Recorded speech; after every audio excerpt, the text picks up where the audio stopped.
Hello guys, welcome back to my YouTube channel. This is me Barkha Sahani और मैं आ गई हूँ एक नई वीडियो लेकर। तो आज की ये वीडियो में मैं आपको देने वाली हूँ एक ट्रिक बैलेंस शीट को लर्न करने की, जो बैलेंस शीट का फॉर्मेट है आपके अकाउंट्स में, तो उसको लर्न करने की मैं आपको ट्रिक देने वाली हूँ।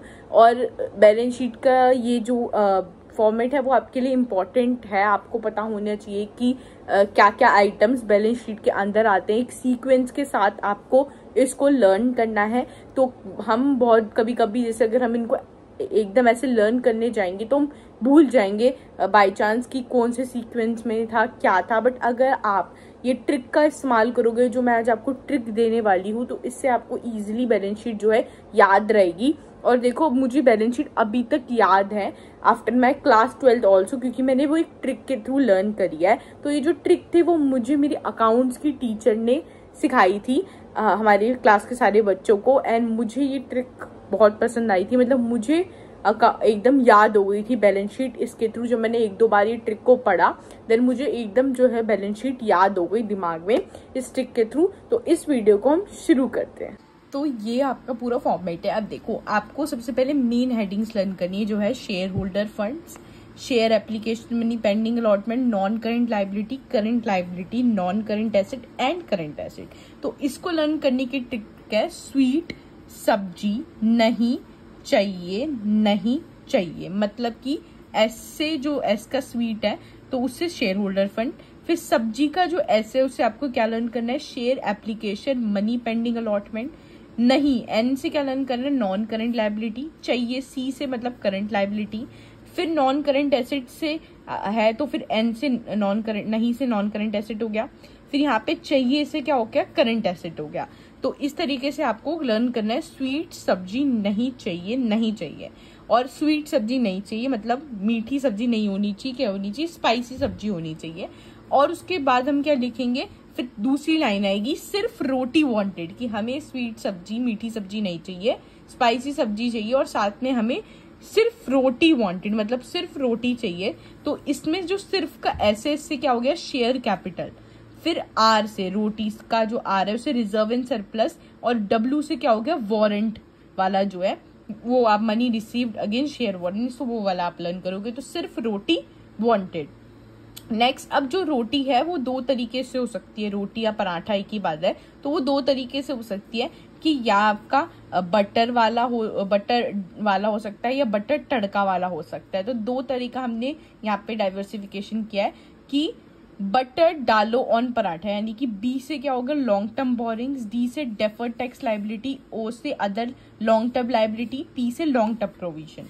फिर या तो दूसरे तरीके का पराठा कौन सा है, बटर तड़का ऑन पराठा। तो बी से शॉर्ट टर्म बोरिंग्स, टी से ट्रेड पेबल, ओ से अदर करंट लाइबिलिटी, पी से शॉर्ट टर्म प्रोविजन। तो पूरी क्या स्टोरी बनी कि स्वीट सब्जी नहीं चाहिए, सिर्फ रोटी वांटेड, फिर बटर डालो on paratha, butter tadka on paratha. तो इनसे आपकी पूरी स्टोरी बन गई कि उसको स्वीट सब्जी नहीं चाहिए, स्पाइसी चाहिए, तो इसलिए उसने लिख दिया कि स्वीट सब्जी उसे नहीं चाहिए, उसे रोटी चाहिए। और वो रोटी, अब उसे रोटी के साथ साथ उसे पराठा चाहिए, और पराठा कौन सा, बटर वाला या बटर तड़का वाला पराठा चाहिए। तो इससे आपका पूरा ही आपको लर्न हो जाएगा।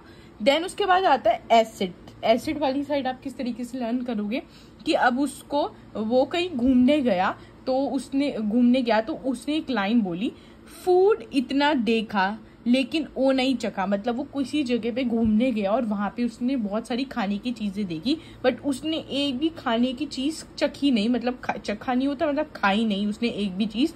तो हम इसको कैसे लर्न करेंगे, एफ से जो है फूड का एफ है उससे आप लर्न करोगे फिक्स्ड एसिड। तो पहले जो जब ये ट्रिक बनी थी तो ये जो नाम थे वो ऐसे नहीं थे, इसके अंदर पहले सीधे सीधे लिखा होता था फिक्स्ड एसिड इस बैलेंस शीट में। बट अब जो है ये चार जो है आ गए हैं, मतलब चार इसके पार्ट आ गए हैं। तो ये जो चार पार्ट है आपको इसके लर्न करने पड़ेंगे अलग से, बट आप याद कर सकते हो कि ये फिक्स्ड एसिड के अंदर आते हैं सारे। तो इसलिए एफ से क्या हो गया, फूड हो गया। देन आई से क्या हो गया, नॉन करंट इन्वेस्टमेंट। डी से क्या हो गया, फूड इतना देखा। डेफर्ड टैक्स एसेट, लेकिन से क्या हो गया, long term loans and advances. ओ नई जगह से क्या हो गया, अदर नॉन करंट एसेट। तो उसने किसी जगह पे गया और उसने बहुत सारा खाना देखा, पर उसने कोई भी खाना चखा नहीं। तो फूड इतना देखा लेकिन वो नहीं चखा से आप इसको लर्न कर लोगे। फिर उसके बाद उसने कोई भी चीज नहीं चखी, तो फिर उसके दोस्त ने बोला कि तुम क्या करो, IIT चलो। IIT चलो मतलब करंट इन्वेस्टमेंट। आई से क्या हो गया, करंट इन्वेस्टमेंट। दूसरा आई से क्या हो गया, इन्वेंट्री। टी से क्या हो गया, ट्रेड रिसीवेबल। सी से क्या हो गया, cash and cash equivalents. L से क्या हो गया, लोन्स एंड एडवांसेस।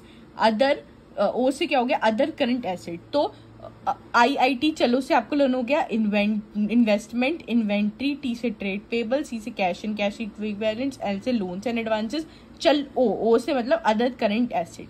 तो ये भी आपका लर्न हो गया। तो इसमें आपकी कौन सी पूरी स्टोरी चल रही है और इसमें आपकी थोड़ी अलग स्टोरी चल रही है। तो इसकी आपने पूरी लाइन ऐसे लर्न कर लो कि स्वीट सब्जी नहीं चाहिए, सिर्फ रोटी वांटेड, बटर डालो on paratha, butter tadka on paratha. और इसको आप ऐसे लर्न करोगे, फूड इतना नहीं देखा लेकिन वो नहीं चखा।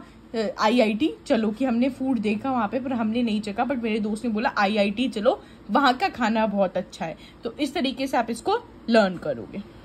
आपको ये ट्रिक समझ आ गई होगी जो भी मैंने लिखा है, तो आप अपनी बुक पे लिख लेना। मे बी आपको अभी एकदम सुनने में ट्रिक थोड़ी अजीब सी लगे, बट बाद में आप धीरे धीरे जब इस ट्रिक से बार बार लर्न करने की कोशिश करोगे तो आप थोड़े अडेप्ट हो जाओगे इस ट्रिक के थ्रू और आसानी से आपको लर्न हो जाएगा डेफिनेटली इस ट्रिक से। अगर आप इस ट्रिक जो स्टोरी मैंने बताई उसको पूरा बार बार अपने दिमाग में बोल रहे हो, इस स्टोरी को, स्वीट सब्जी नहीं चाहिए, सिर्फ रोटी वांटेड, बटर डालो on paratha, butter tadka on paratha, पूरा अगर आप बोल रहे हो ना, और जैसे आप रात को भी सो रहे हो तो इस स्टोरी अगर इस पूरी उसको जो भी मैंने अभी बताया ट्रिक को लर्न कर रहे हो, तो देन आप बैलेंस शीट का फॉर्मेट रात को सोते सोते भी लर्न कर ले सकते हो और कभी भी आप नहीं बोलोगे तो आप इसके थ्रू लर्न कर लेना। और इसका जो भी मैंने पिक्चर है वो PDF में मैं अपलोड कर दूंगी डिस्क्रिप्शन में, जाके आप वहां से एक्सेस कर सकते हो। और साथ में या फिर आप मेरी बुक से डायरेक्ट अपनी बुक में लिख लेना, तो वो ज्यादा अच्छा रहेगा कि आपकी बुक में ही जो है आप लिख लोगे तो आपकी पास हमेशा के लिए वो आपकी बुक में रहेगा। तो जब भी आप बुक खोलोगे तो देन आप वहां से आसानी से रीड आउट कर सकते हो अगर आप कभी भूले तो अपनी बुक के थ्रू। तो बुक में आप सीधा इसके थ्रू डायरेक्टली नोट डाउन कर लेना। तो और हाँ, बताना कि आपको ये ट्रिक कैसी लगी। तो मेरी स्कूल की मैम ने ये ट्रिक बताई थी और कमेंट करके बताना कि आपको ये ट्रिक अच्छी लगी कि नहीं लगी। और अगर आपको ये वीडियो पसंद आई है तो प्लीज इस वीडियो को लाइक कर देना और मेरे चैनल को सब्सक्राइब कर देना ऐसी यूजफुल वीडियोस के लिए।